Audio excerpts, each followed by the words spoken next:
Good morning, everyone.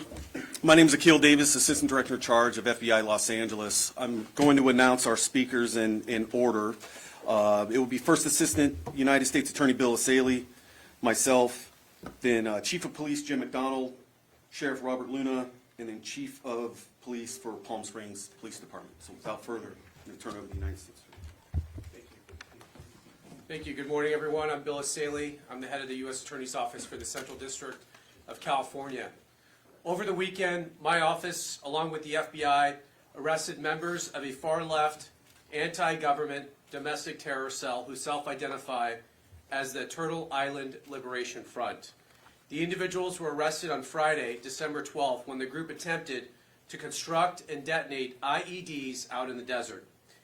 In addition to the arrests, we executed several search warrants throughout the nation. I want to thank our partners at the U.S. Attorney's Office for the Western District of Louisiana, U.S. Attorney Zach Keller, and the U.S. Attorney for the District of Massachusetts, Lee Foley, for providing valuable assistance over the weekend with a very complex and coordinated search warrants that were done. The charges we are announcing today stem from the defendants and their co-conspirators' detailed, coordinated plot to bomb multiple U.S. companies on New Year's Eve. Thankfully, that plot has now been foiled thanks to the hard work of the FBI and the Department of Justice.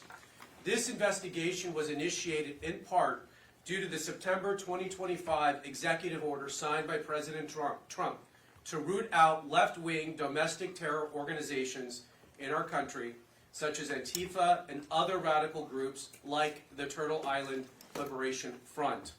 As the President made clear, recent attacks across the country have highlighted the grave threats posed by these far-left domestic terror groups.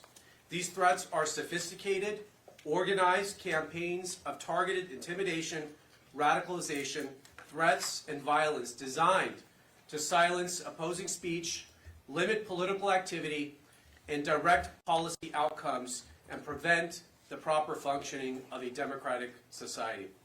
In direct response to the President's order, the Attorney General issued a memo to our offices implementing and mobilizing federal law enforcement to prioritize and counter domestic terrorism and political violence investigations. As a result of those directives, we built this case. Both my office and the FBI have invested substantial resources into investigating and charging these organizations. And if anyone does not believe that members of these groups are organized, sophisticated, and extremely violent, let me tell you about the plot in this case.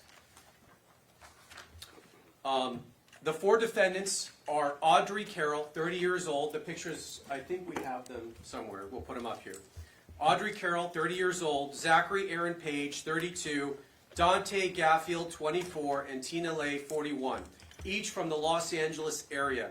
Each is charged with conspiracy and possession of an unregistered destructive device in violation of Title 26, United States Code Section 5861D.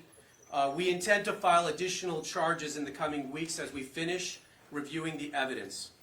The defendants are all radical anti-government members of the Turtle Island Liberation Front, which according to their own social media is an anti-capitalist, anti-government movement that calls for their associates to rise up and fight back against capitalism.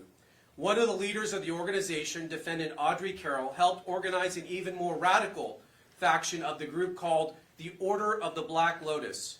Each of the defendants charged today was also a member of the Order of the Black Lotus.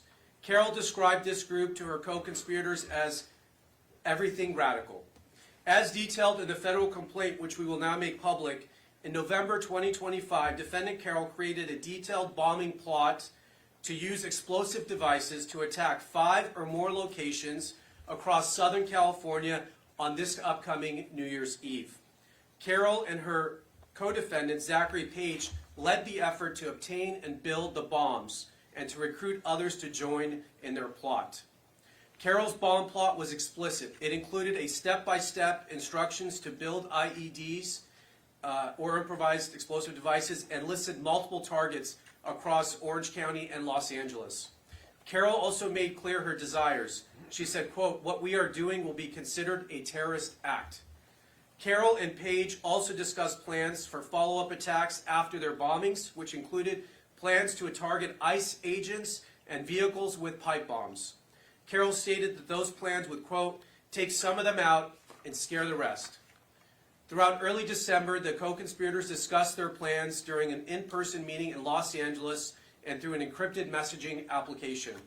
As part of the plan, the 4 defendants planned to build test bombs in the Mojave Desert. You're going to hear more details about the bombs they intended to build and how the operation went down in the desert here shortly from the FBI Assistant Director in charge. In preparation for the plan, the co-conspirators purchased multiple pieces of bomb-making materials and discussed their travel plans to the desert. Last Friday, December 12th, the defendants took a significant step to carry out their plans. They traveled to the remote campsite, which you're going to see some video of, in the desert, and they began unloading their bomb-making materials to assemble and test the bombs. They had everything they needed to make an operational bomb at that location, and they were subsequently arrested by the FBI before they could build a functional explosive device.